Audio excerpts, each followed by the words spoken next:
Overlock போடாமலேயே பட்டி பீஸையும் front பார்ட்டையும் NEET finishing பண்ண முடியும். மெயின் கிளாத்தையும் லைனிங் கிளாத்தையும் பாட்டமில் மட்டும் அடித்து திருப்பிக்கோங்க. இந்த மாதிரி அடித்து திருப்பினதுக்கப்புறம் பட்டியை இந்த மாதிரி ரெண்டாக எடுத்துகிட்டு பட்டியோட மெயின் கிளாத்தோட வெளிப்பக்கமும் ஃப்ரண்ட் பார்ட்டோட வெளிப்பக்கமும் இந்த மாதிரி ஒன்று போல் இருக்கிற மாதிரி ஆப்போசிட்டில் போட்டுருங்க. இப்போ போட்டுட்டு அப்படியே வந்து நம்மளோட ஃப்ரண்ட் பார்ட்டை வந்து உள் பக்கமாக திருப்பிட்டு பட்டி பீஸை ஒரு அரை இன்ச் வந்து எக்ஸ்ட்ரா வந்து தள்ளி வச்சுட்டு அதுக்கப்புறம் ஸ்டிச் பண்ணுங்கள். அப்போ தான் ஃபினிஷிங் நீட்டாக வரும். நம்ம தையலுக்காக எவ்வளோ வந்து மேலே வந்து பாட்டமில் வந்து ஸ்டிச் பண்ணும்போது அட்டாச் பண்ணுறதுக்கு விட்டுருப்போம் இல்லையா, ஒரு 1/2 இன்ச்சு அந்த அரை இன்ச்சை கரெக்டாக வந்து பிடிச்சிட்டு வாங்க.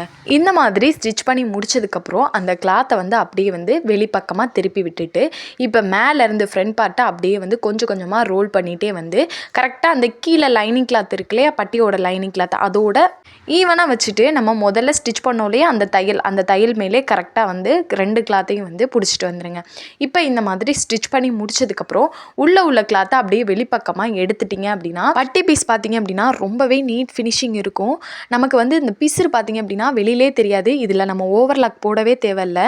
ஓவர்லாக் மிஷின் இல்லைனாலும் இந்த மாதிரி நீட் ஃபினிஷிங் கொடுக்க முடியும்.